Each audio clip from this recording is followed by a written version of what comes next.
প্ৰয়াত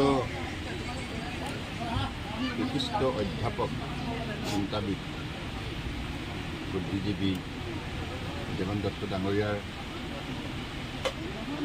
মৃত্যুত গভীৰ শোক প্ৰকাশ কৰিছোঁ আৰু লগতে তেখেতৰ বিদেহী আত্মা চিৰশান্তিৰ বাবে ঈশ্বৰৰ ওচৰত প্ৰাৰ্থনা জনাইছোঁ আৰু শোক সন্তপ্ত পৰিয়ালবৰ্গলৈ সমবেদনা জ্ঞাপন কৰিছোঁ।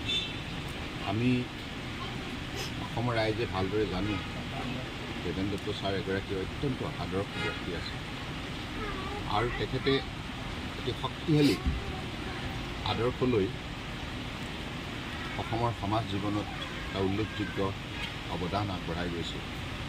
তেখেতৰ যিখিনি বৰঙণি অসমীয়া সমাজে কেতিয়াও পাহৰিব নোৱাৰে, বিশেষকৈ ছাত্ৰ ছাত্ৰীসকলে কেতিয়াও পাহৰিব নোৱাৰে, কাৰণ শিক্ষা জগতত যিখিনি তেখেতৰ বৰঙণি, শৃংখলাবদ্ধতা, নিয়মানুবৰ্তিতা, আদৰ্শ, মূল্যবোধ, এই কথাবিলাক কেতিয়াও সময়ৰ বুকুত হেৰাই যাব নোৱাৰে।